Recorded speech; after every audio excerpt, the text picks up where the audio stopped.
Finally, last lifestyle change, contribution and service. There is an ancient idea of the wounded healer. The idea that sometimes the most effective people, healers, are people who have themselves suffered some kind of trauma or illness. They themselves have been wounded or hurt in some way, and it's their wound or illness or trauma or challenge which has enabled them to develop the empathy and compassion which fosters therapeutic skills and enables them to be more effective healers themselves. This is the idea that service, contribution to others, can not only be healing to others, but can be healing to us as well. That's an ancient idea, both in myth and spiritual traditions, which now has a considerable body of evidence to support it. And there is a large amount of data now showing that a relationship between altruistic behavior, and both physical and mental health, even when prior health behavior is taken into account and controlled for. And in general, people who even mandatory generosity. If you give students some money and say, you have to give it away to someone, turns out, even when adequately controlled, they feel better for that they don't have the money, they being forced to give it away. It turns out to be psychologically beneficial. There are a number of curious studies like that.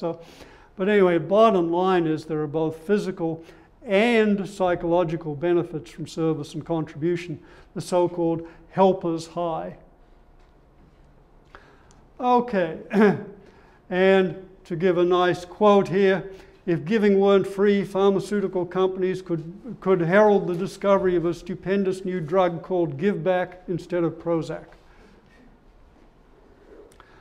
Okay, what are some of the questions that remain about therapeutic lifestyle changes? Well, are there other therapeutic lifestyle changes? Absolutely. I've just kept it to the top 8. Do they interact? Would multiple lifestyle changes be more effective? Yes, the evidence suggests they are. What does it mean? What does this suggest for an optimal life? These are all for a life well lived. All these are interesting questions which we can now begin to bring some research to. And this is going to be increasingly important given the enormous onslaught and acceleration of technology, which is going to move or nudge us towards increasingly orchestrated lifestyles, perhaps increasingly divorced from nature. So this issue is going to keep growing. We are just beginning to appreciate this. And in the big picture, in the 21st century, both our individual and collective well-being is clearly going to be a function of the lifestyles we individually and collectively adopt. And it's going to affect both our mental and physical health. It's going to spread to our family, friends, and co-workers, and to people we don't even know. It's going to need to be central to medicine and psychiatry. It's going to have enormous social and economic effects. Given obesity, cost of obesity in this country is over $100 billion a year now, and it's growing.